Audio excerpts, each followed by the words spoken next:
Víctor Hugo, muchas gracias. Agradecemos a un miembro de la comunidad mapuche que nos está recibiendo en su casa. Estamos prácticamente al pie de la montaña, aquí en Esquel, y vamos a entrevistar a Adriana Baigorria. Ella es mapuche, docente, lo conoció a Santiago.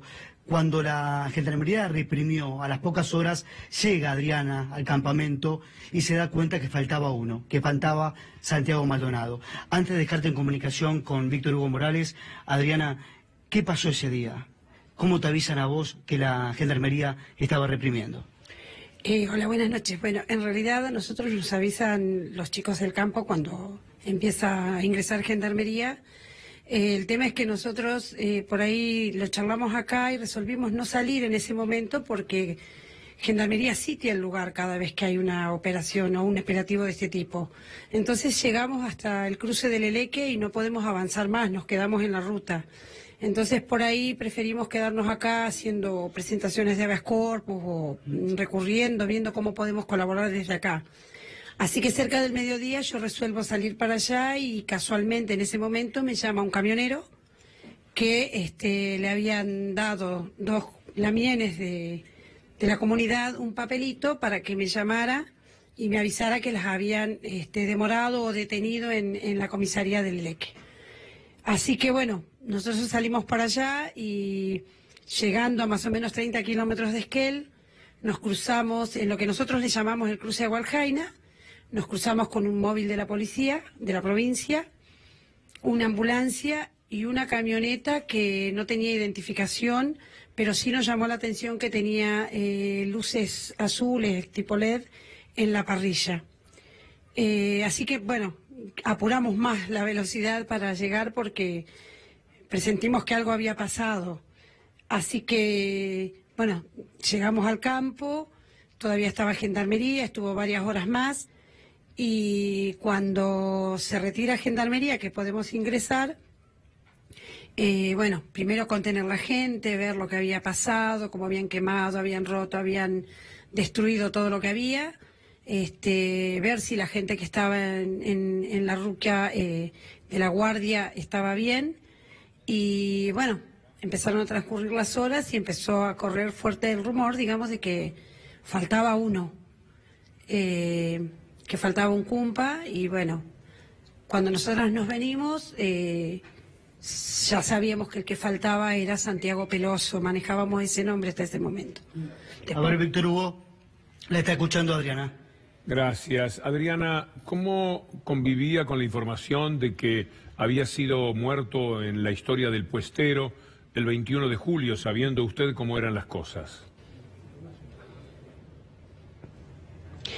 Y en realidad yo, después de que pasó esta represión del 1 de agosto, me presento ante el juzgado, ante Defensoría Federal, por intermedio de una abogada de acá, para declarar porque realmente me dolía mucho todo lo que estaba saliendo a la publicidad diciendo que había sido apuñalado por un puestero cuando había que... Sí, estamos escuchando a Adriana Baigorria, entrevistada por Adrián Salonia. ¿Alguna dificultad?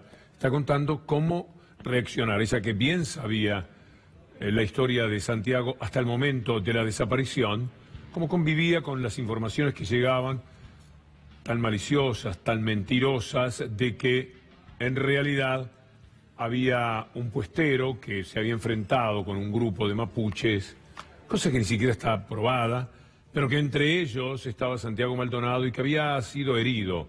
El puestero decía en la mano, había un poquito de sangre, aquí ya lo atribuían como un crimen. Entonces, Adriana, ¿cómo, sabiendo usted que la verdad, cómo la sabía? ¿Cómo sobrellevaba ese tipo de información? Y en realidad con mucha impotencia, porque sabía que eran mentiras, sabía que eso no era cierto. Entonces, me había presentado voluntariamente para declarar y quedaron en llamarme y, bueno, hasta el miércoles pasado no pude declarar. Si usted se presentó... Pero realmente era complicado porque uno veía en todos los informativos. Si usted se presentó en el primer momento, Primero, Sí, ¿por qué no la escucho. llamaron de inmediato? Y segundo, ¿cómo era que decían que los mapuches, los amigos de Santiago, no declaraban y no aportaban nada para la causa? No, eso era mentira, porque yo personalmente me presenté para declarar lo que sabía y para exponer que yo lo había visto a Santiago, que eso era mentira, pero nunca me tomaron la declaración. Quedaban en que te llamamos después te notificamos o te avisamos, y a la tercera vez recién me llamaron. A nosotros nos tocó dar la noticia por primera vez tanto en radio como en televisión, y cuando me llegó la información ya venía con el temor de que hubiese sucedido lo peor. ¿Ustedes piensan en lo peor? ¿Hay algún mecanismo para pensar que Santiago está vivo?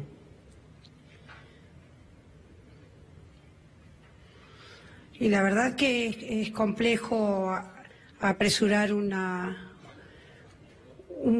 verdad, digamos, porque por lo transcurrido, por cómo se dieron las cosas y por lo que nosotros sabemos, por la declaración de nuestros lamienes, es complejo creer que todavía está con vida. Ojalá que esté con vida, ojalá que aparezca, pero sabemos que es medio difícil ya a esta altura. Ustedes tuvieron muchísimo miedo desde el mismo momento en que trascendió la información de sus compañeros, Adriana, de cómo lo habían capturado a Santiago. Sí, porque, bueno, lamentablemente hay historia de este tipo de situaciones ahí en la pull-off. O sea, esta es la tercera vez que entran tan violentamente. Tal como se sabe, por ahí no trascendió mucho, pero el 27 de mayo del año 2016 ya hubo una embestida de Gendarmería y de la Policía de la provincia de Chubut, y en ese momento dejaron a un alamien con 2 bebés, uno de 20 días a un mes, en las heladas de más o menos 10, 15 grados bajo cero, a la intemperie. Estuvimos acompañando, estuvimos ahí sosteniendo, y estaba toda la pull-off tomada por Gendarmería y por la Policía de la provincia. Me gustaría que usted escuche... Después, en el mes de enero, también fue muy lento. Adriana, me gustaría que usted escuche a un hombre del gobierno que se llama Hernán Iglesias Ilia, que lo escuchará y le va a doler mucho decir en el final, con una pequeña carcajada incluso, que a Gendarmería se le pudo haber ido la mano.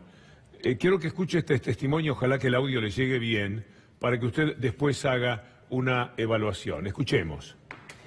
Se saltó demasiado rápido en la oposición hablar de desaparición forzosa cuando todavía no sabíamos casi nada sobre el tema, honestamente. Lo que más probablemente haya pasado, o lo peor que podría haber pasado, es que algún gendarme suelto le haya pegado a Santiago Maldonado y sin saber que lo estaba hiriendo gravemente y no sé qué. La hipótesis, creo que hoy, con los datos que hay, podría haber ocurrido. Eso tampoco me parece que podría ser parte de un plan del gobierno de restaurar... No, nadie habló de plan igual, ¿eh? No, plan, bueno, pero igual. Hasta se ríe este incalificable personaje cuando hace esa evaluación.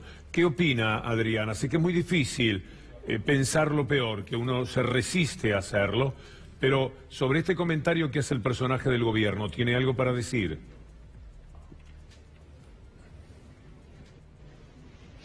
Primero, que no creo que sea inocente esta persona, porque ya en todas las incursiones de Gendarmería, la palabra era: hay que cazar a uno, hay que matar a uno.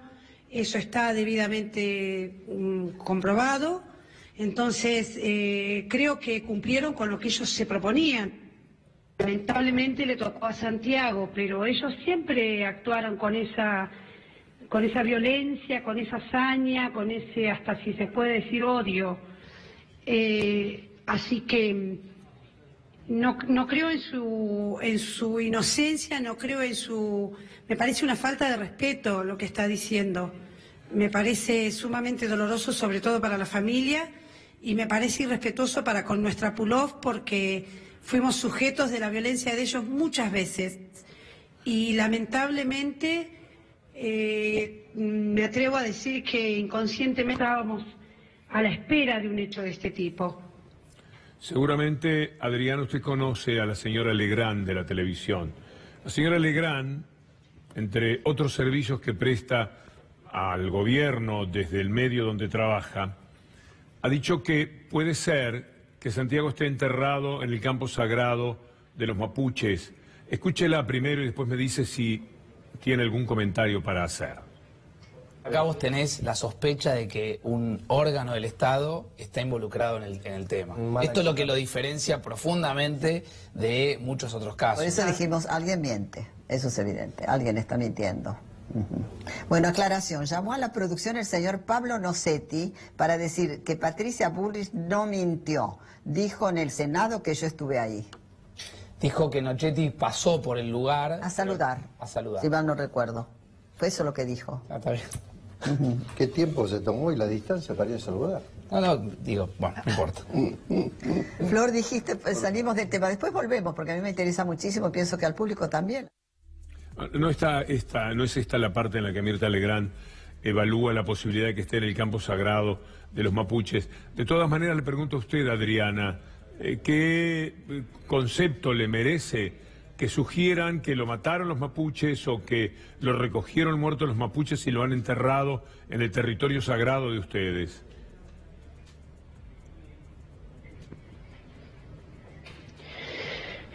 Vuelvo a la misma observación, o sea, es sumamente irrespetuoso tener un comentario de ese tipo sin pensar en todo lo que a quienes se perjudica y a quienes se lastima.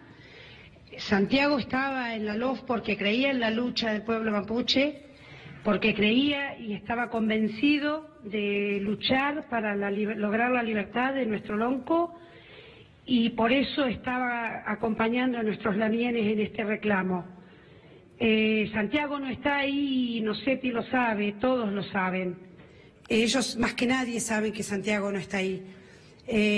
Pero bueno, esta es una más de las mentiras que se tira y digamos, seguir estigmatizando al pueblo mapuche y a los pueblos originarios en consecuencia, como para desacreditar y justificar sus prácticas represivas, a las que lamentablemente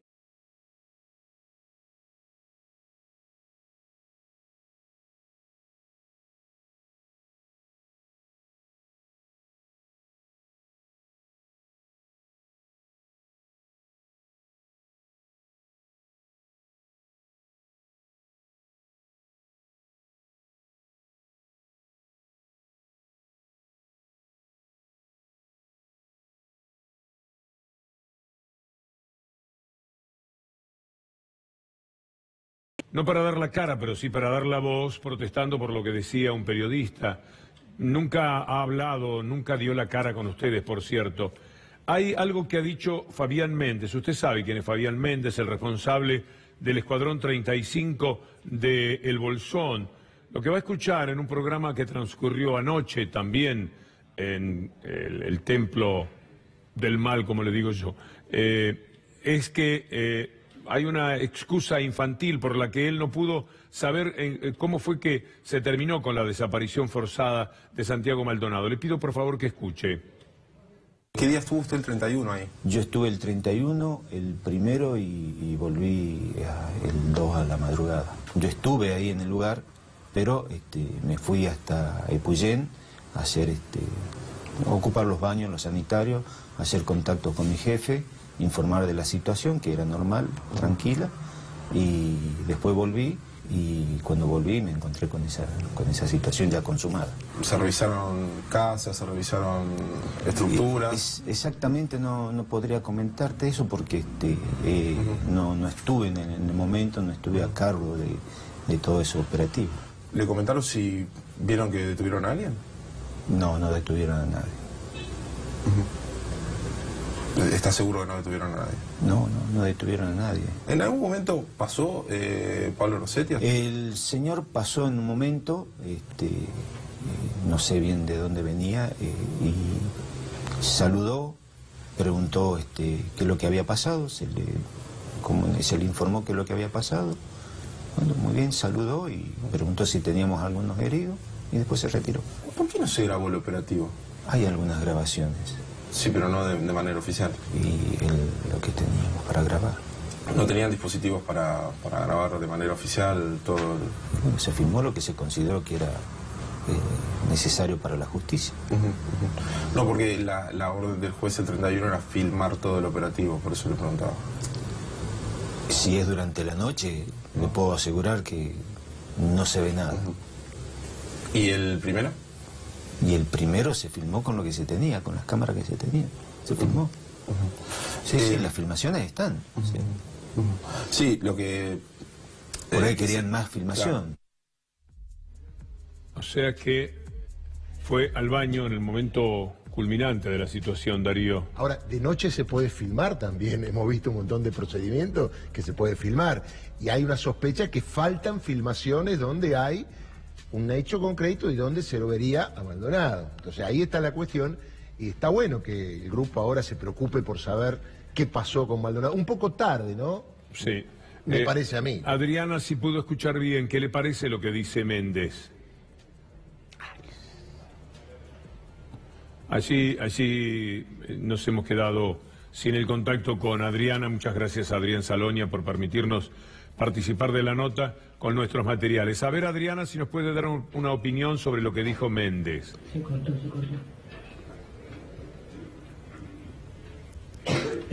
Le intentaba decir que también es mentira. O sea, nosotros sabemos que servicios de inteligencia nos han sacado fotos de día, de noche, a la madrugada, a cualquier hora del día.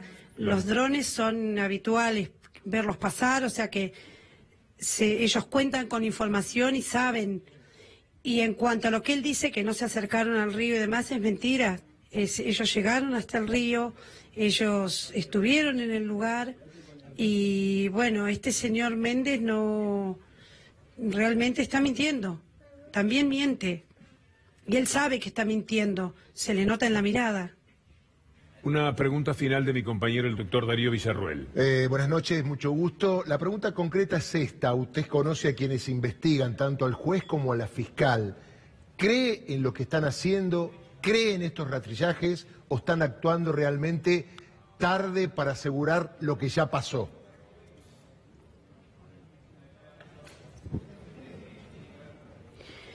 Buenas noches. No, en realidad los conozco y no creo en los rastrillajes porque nosotros sabemos, los que vivimos acá, que el río Chubut tiene una disposición geográfica bastante particular.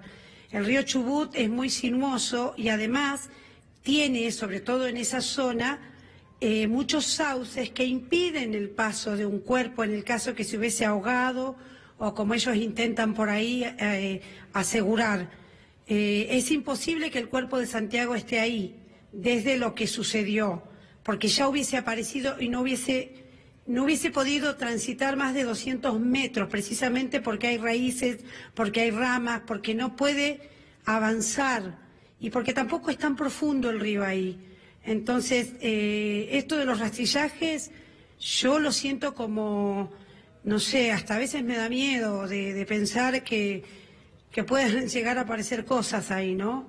Estamos con tantas malas experiencias con respecto a todas estas investigaciones y demás que no aventuramos por ahí muchos buenos resultados a favor nuestro. Adriana, son muy pocas las veces que ustedes, los mapuches, pueden hablar sin que les falten el respeto, sin que los estigmaticen, sin que los llamen terroristas y todo eso. Por cierto que nosotros establecemos un clima diferente al respecto. Quiero invitar dentro de ese marco a que nos diga 2 o 3 líneas que a usted le parezca que la gente tiene que saber del sentimiento de ustedes frente a toda esta situación.